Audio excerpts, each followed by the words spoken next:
আসসালামু আলাইকুম রহমতুল্লাহ। আমি এম কে জামান, জ্ঞান বিকাশ এবং জ্ঞান বন্ধু পাবলিকেশন কর্তৃক প্রকাশিত ইজি প্লাস হ্যান্ডবুকটির পক্ষ থেকে আপনাদের স্বাগতম।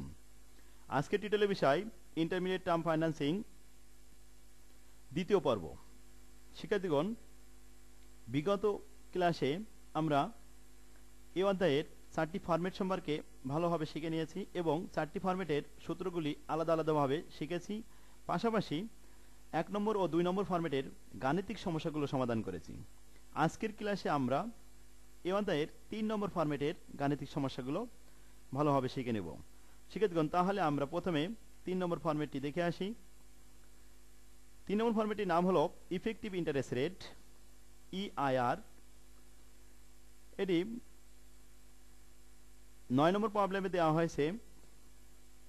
প্রশ্নটি বলা হয়েছে find out effective interest rate associate with the 10% nominal annual rate, অর্থাৎ আয়ের মান যেখানে 10%, when interest is compounded semi annually, compounded quarterly, compounded monthly. এভাবে ইফেক্টিভ ইন্টারেস্ট রেট বের করতে হবে। প্রশ্নে আমরা 1 নম্বর, এখানে 3টি প্রশ্ন দেখতে পাচ্ছি। তাহলে প্রথমে 1 নম্বর প্রশ্নের উত্তরটি দিয়ে আসি। উই নো দ্যাট, আমরা জানি ইআইআর ইফেক্টিভ ইন্টারেস্ট রেট সমান 1 plus I two the power N. I এর নিচে একটি এম আছে এবং এন এর সাথে একটি এম গুণ করা হয়েছে। শিক্ষার্থীগণ, এখানে 3টি লেটার ইউজ করা হয়েছে। একটি হলো আই, আইতে হলো ইন্টারেস্ট রেট বা ডিসকাউন্ট রেট, এন হলো নাম্বার অফ ইয়ার এবং এম হলো number of period in a year, অর্থাৎ বছরে কয়বার সুদ প্রদান করা হয় বা টাকা গণনা করা হয় এটি সংখ্যা বোঝাতে এম দ্বারা প্রকাশ করা হয়। যেমন প্রথম প্রশ্নে বলা হয়েছিল সেমি অ্যানুয়ালি, বছরে 2 বার, কোয়ার্টারলি হলে বছরে 4 বার, অর্থাৎ সেমি অ্যানুয়ালি বছরে 2 বার, এটা এম এর মান হবে 2। আর ইফেক্টিভ ইন্টারেস্ট রেট তৈরি করার সময় মনে রাখতে হবে যে এন এর মান কখনো 1 বছরের বেশি হতে পারবে না। যদি প্রশ্নপত্রে 5 বছর 7 বছর দেওয়া থাকে, তারপরও অঙ্ক করার সময় আমাদের এন এর মান সর্বদাই 1 নিতে হবে। তাহলে সূত্রটি লিখেছি। এবার আসি আমরা হেয়ারে মানগুলি বসে পাই। এখানে আয়ের মান 10% প্রশ্নে বলা হয়েছিল, এন এর মান 1, এম এর মান যেহেতু বলা হয়েছিল সেমি অ্যানুয়ালি, তাহলে এম এর মান হবে 2। আমরা মানগুলি সূত্রে বসিয়ে ক্যালকুলেশন করে পেয়েছি 10.25%। এটি হলো প্রকৃত সুদের হার, ইফেক্টিভ ইন্টারেস্ট রেট। যেখানে বলা হয়েছিল ইন্টারেস্ট রেট 10% ও সেমি অ্যানুয়ালি হওয়ার কারণে ইফেক্টিভ ইন্টারেস্ট রেট হয়েছে 10.25%, অর্থাৎ এখানে বৃদ্ধি পেয়েছে। কম্পাউন্ডেড যত বেশি হবে সুদের হার, প্রকৃত সুদের হার তত বেশি বৃদ্ধি পাবে। 2 নম্বর প্রশ্ন কোয়ার্টারলি, অর্থাৎ বছরে 4 বার। তাহলে একই সূত্র, এম এর মান শুধু পরিবর্তন হবে, এখানে এম এর মান 2 এর জায়গায় হয়ে যাবে 4। তাহলে 10কে 4 দ্বারা ভাগ করে ক্যালকুলেশন করে আমরা এখানে পেয়েছি 10.38%, অর্থাৎ 10.38%। এটি 1 নম্বর রিকোয়ারমেন্টের থেকে একটু বৃদ্ধি পেয়েছে, কারণ এম এর মান পূর্বে ছিল 2, পরবর্তী 2 নম্বর হয়েছে 4 বার।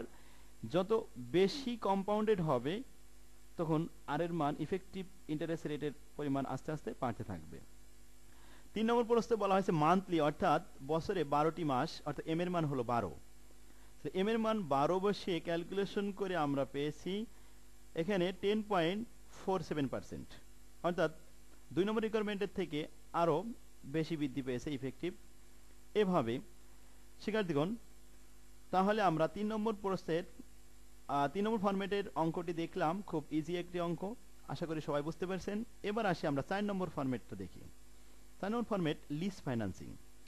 লিজ ফাইন্যান্সিং এর অপশন হলো 2টি, একটি হলো লিজ অপশন, আরটি হলো বোরো অ্যান্ড বাইং অপশন।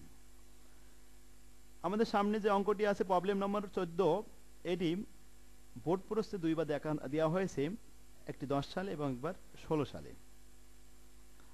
প্রশ্নটি বলা হয়েছে suppose you work for a nuclear laboratory that is contemplating leasing a diagnostic centre.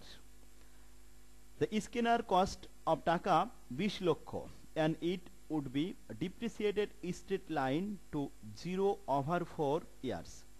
বলছে স্যালভেজ ভ্যালু থাকবে এখানে 0, 5 বছর ইউজ করার পরে। Because of radiation, contamination it for 6 lakh per year for 5 years. যদি এটি লিজ নেওয়া হয় তাহলে আমাদেরকে ভাড়া দিতে হবে প্রতি বছরে 6 লাখ টাকা হারে 5 বার 5 ছক 30 লাখ টাকা লিজ দিতে হবে। প্রতি বছরে লিজের পরিমাণ 6 লাখ টাকা। Assuming that the tax rate is 35%, যদি সেখানে 35% ট্যাক্স ইউজ করা হয়, you can borrow at 8% before tax. তাহলে আমাদের এখানে সুদের হার হলো 8%। Should you lease or buy, তোমার কি উচিত হবে লিজ নেওয়া নাকি ক্রয় করতে হবে? শিক্ষার্থীগণ, এখানে আমাদের দুইটা অপশন আছে। যদি আমরা লিজ নিয়ে থাকি তাহলে প্রতি বছরে আমাদের 6 লাখ টাকা হারে 5 বছরে 5 ছক 30 লাখ টাকা লিজের পরিমাণ পরিশোধ করতে হবে। আর যদি ক্রয় করি তাহলে আমাদের একবারেই টাকা ধার করে মেশিনটি ক্রয় করতে হবে 20 লাখ টাকা দ্বারা, যেখানে সুদের হার 8% দিতে হবে। তাহলে আমরা লিজ গ্রহণ করব নাকি buying borrow option, borrow and buying option গ্রহণ করব, এটি সিদ্ধান্ত দিতে হবে। প্রশ্ন করা হয়েছে should you lease or buy, এইটুক প্রশ্ন। এই প্রশ্নের অ্যান্সার দিতে হলে আমাদের দুইটি অপশনের আলাদা আলাদাভাবে প্রেজেন্ট ভ্যালু তৈরি করতে হবে, এবং প্রেজেন্ট ভ্যালু যেটি ছোট হবে সেই অপশনটি আমাদের গ্রহণ করতে হবে। তাহলে প্রথমে আসি লিজ অপশন। আমি এখানে হেল্পলাইনে লিখে দিছি লিজ অপশনের অঙ্ক মাত্র 3টি স্টেপের মাধ্যমে করতে হয়। বোরো অ্যান্ড বাইং অপশনের অঙ্ক 6টি স্টেপের মাধ্যমে করতে হয়। ধারাবাহিকভাবে স্টেপগুলি বঢ়াতে হবে। এই দুইটি অপশনের প্রেজেন্ট ভ্যালু নির্ণয় করে যেটি প্রেজেন্ট ভ্যালু ছোট সেটি গ্রহণ করতে হবে। শিক্ষার্থীগণ, তাহলে প্রথমে আসি আমরা লিজ অপশনটি দেখি। লিজ অপশনের 3টি স্টেপ। 1 নম্বর স্টেপ হলো নিট লিজ পেমেন্ট। আমরা লিজ পেমেন্ট দেখেছিলাম এখানে 6 লক্ষ টাকা। এখান থেকে ট্যাক্স মুক্ত করতে হবে। 1 মাইনাস ট্যাক্স রেট 35% বাদ দিয়ে ক্যালকুলেশন করলে 3,90,000 টাকা, এটি হলো নিট লিজ পেমেন্ট। দ্বিতীয় স্টেপের কাজ হলো কস্ট আফটার ট্যাক্স। যেখানে আমাদের কস্ট দেওয়া ছিল 8%, এটি ট্যাক্স মুক্ত করতে হবে। তাহলে 8% এর সাথে 1 মাইনাস ট্যাক্স রেট 35% বাদ দিলে ক্যালকুলেশন করলে আসে 5.20%, এটি হলো cost after tax. 3 number step হলো ক্যালকুলেশন অফ প্রেজেন্ট ভ্যালু।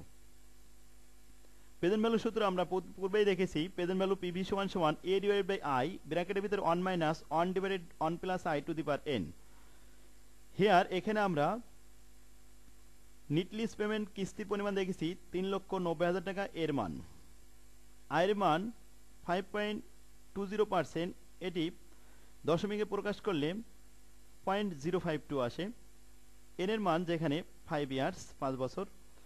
এবার আমরা সূত্রে মানগুলি বসিয়ে প্রেজেন্ট ভ্যালু বের করে দেখেছি 16,79,175 টাকা আসে। দ্বিতীয় অপশন হলো buying option, borrow and buying. এখানে 6টি স্টেপের মাধ্যমে এই অপশনের অ্যান্সারটি দিতে হবে, প্রেজেন্ট ভ্যালু করতে হবে। প্রথম স্টেপের কাজ হলো ডিপ্রিসিয়েশন, ক্যালকুলেশন অফ ডিপ্রিসিয়েশন। সূত্র হলো টোটাল কস্ট বা cost of machine minus salvage value divide by useful life. Cost of machine 20 lakh, salvage value 0 এবং লাইফ হচ্ছে 5 ইয়ার্স। ক্যালকুলেশন করে আমরা এখানে পেয়েছি 4 লক্ষ টাকা প্রতি বছরের অবস্থায়। 2 নম্বর স্টেপ হলো calculation of instalment. Present value সাহায্য নিয়ে ইনস্টলমেন্ট তৈরি করতে হবে এর মান। তাহলে এখানে প্রেজেন্ট ভ্যালু দেওয়া আছে 20 লাখ টাকা, এর মান দেওয়া নেই, বের করতে হবে। আয়ের মান দেওয়া আছে 8%, 1 minus 1 divide by i 1 plus i to the power n। Calculation করে আমরা এখানে মানগুলি বসিয়ে পেয়েছি কিস্তির পরিমাণ 5,09,008 টাকা। 3 number step calculation of interest. Interest তৈরি করার জন্য আমাদের একটি শিডিউল তৈরি করতে হবে, অ্যামortization শিডিউল। ক্যাপিটাল রিকভারি মেথডে আমরা 2 নম্বর ফরম্যাটে শিখেছিলাম এই শিডিউলটি। এখানে প্রথম কলামে ইয়ার বসাতে হয়, দ্বিতীয় কলামে লোন অ্যাট বিগিনিং, তৃতীয় কলামে ইনস্টলমেন্ট, চতুর্থ কলামে ইন্টারেস্ট, পঞ্চম কলামে প্রিন্সিপাল পেমেন্ট এবং ষষ্ঠ কলামে প্রিন্সিপাল ডিউ, বছর শেষে কত টাকা বকেয়া থাকলো। তাহলে রিকভারি মেথড অনুযায়ী প্রথমে 20 লাখ টাকা আর কিস্তির পরিমাণ শিক্ষার্থীগণ এখানে দেখেছি এর মান 5,09,008 টাকা। এই টাকাটি প্রতি বছর সমান হবে বলে 5 বছরে সমানভাবে দেখানো হলো।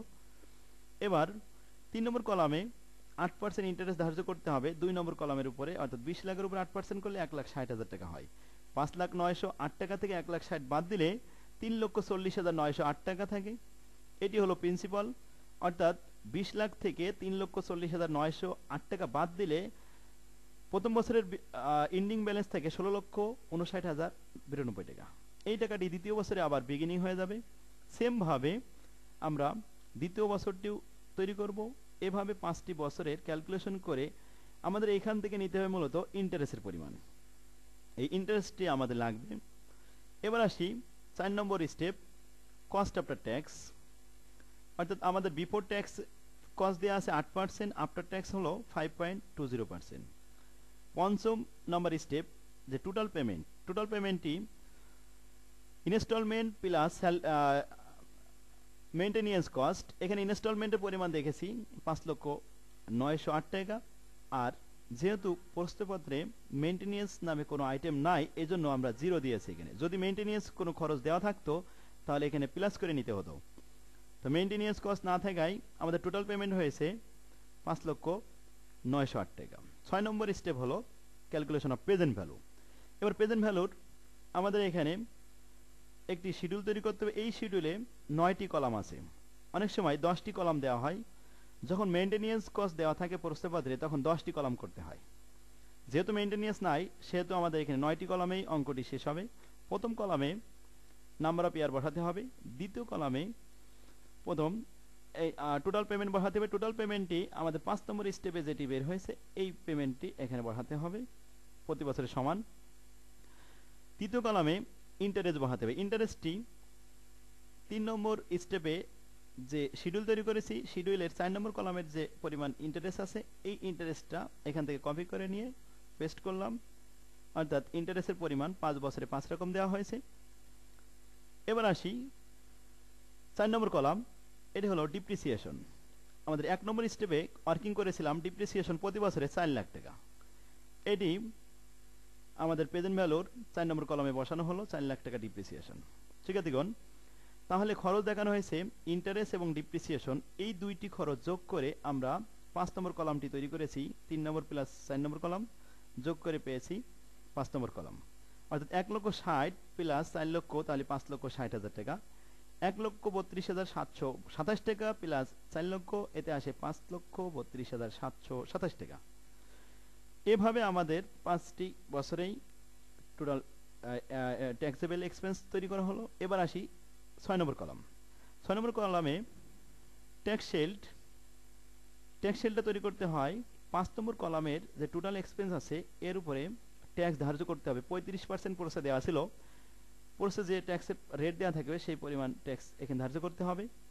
তাহলে 5 নম্বর কলামে 5,60,000 পরে 35% করে প্রথম ফিগারটি পেয়েছি আমরা 1,96,000 টাকা। দ্বিতীয় রোতে দ্বিতীয় বছরে 5,32,727 টাকার উপরে 35% করলে আসে 1,86,454 টাকা। এভাবেই 5টি বছরের ট্যাক্স শেলটা বের করা হলো। ট্যাক্স শেলটা মাইনাস করতে হবে 2 নম্বর কলাম থেকে, টোটাল পেমেন্ট থেকে। তাহলে 7 নম্বর কলামে আমরা বসাবো 2 নম্বর কলাম মাইনাস 6 নম্বর কলাম, অর্থাৎ টোটাল পেমেন্ট মাইনাস ট্যাক্স শেল্ড। প্রথম বছরেরটা আমরা বলতে পারি 5,09,08 থেকে যদি আমরা 1,96,000 বাদ দিই তাহলে থাকে আমাদের 3,04,908 টাকা। ঠিক সেম ভাবে দ্বিতীয় বছরে 5,09,08 থেকে 1,86,454 টাকা বাদ দিলে 3,14,454 টাকা থাকে। উপরে লিখে দেওয়া হয়েছে 2 নম্বর কলাম মাইনাস 6 নম্বর কলাম, এই ফিগারটি বের হবে। 7 নম্বর কলাম তাহলে আমাদের বুঝতে কারো অসুবিধা হলো না আশা করি। এবার আসি 8 নম্বর কলাম, পিবি ফ্যাক্টর। এখানে PB factor cost after tax 5.20%। এটার পিবি ফ্যাক্টর করলে ক্যালকুলেটরে পিবি ফ্যাক্টরের সূত্র হলো 1/1 + i to the power n। এই সূত্র দ্বারা পিবি ফ্যাক্টর করলে বের হয় 0.9506, 0.9036। এভাবে আমরা পয়েন্টের পরে 4টি সংখ্যা নিয়ে 5 বছরের পিবি ফ্যাক্টর বসিয়ে দিলাম। শিক্ষার্থীগণ, এবার 8 নম্বর কলামের সাথে 7 নম্বর কলাম গুণ করলে 9 নম্বর কলাম ফলাফল বের হবে প্রেজেন্ট ভ্যালু। প্রেজেন্ট ভ্যালু সূত্র হলো যে 7 নম্বর কলামে যে নিট ক্যাশ আউটফ্লো আছে এই টাকার সাথে পিবি ফ্যাক্টর 0.9506 গুণ করলে প্রথম বছরে আসে 2,89,846 টাকা। ঠিক সেম ভাবে 5টি বছরে আমরা গুণ করে যে ফিগার পেয়েছি এই ফিগারগুলো যোগ করলে টোটাল প্রেজেন্ট ভ্যালু 13,97,213 টাকা বের হয়েছে। এবার আসি যে দুইটি অপশনে প্রেজেন্ট ভ্যালু। প্রথম অপশনে আমরা দেখেছি প্রেজেন্ট ভ্যালু লিজ অপশনে ছিল 16,79,175 টাকা, আর বোরো অ্যান্ড বাইং অপশনে পাওয়া গেছে 13,79,175 97,213 টাকা। এখানে দেখা যাচ্ছে লিজ অপশনে প্রেজেন্ট ভ্যালুটি একটু ছোট ফিগার দেখা গেছে, তাহলে যে অপশনে প্রেজেন্ট ভ্যালু ছোট হবে সেই অপশনটাই আমাদের গ্রহণ করতে হবে। সিদ্ধান্ত এখানে ডিসিশন দেওয়া হয়েছে, borrow and buying option should be selected because their present value is lower than lease option. এভাবে আমাদের লিজ ফাইন্যান্সিং এর সিদ্ধান্ত নিতে হবে। শিক্ষার্থীগণ, প্রত্যেকটি অঙ্ক একইভাবে এই বোরো অ্যান্ড বাইং অপশন এবং লিজ অপশন 3টি স্টেপের মাধ্যমে করতে হয়, আর বোরো অ্যান্ড বাইং 6টি স্টেপের মাধ্যমে করতে হয়।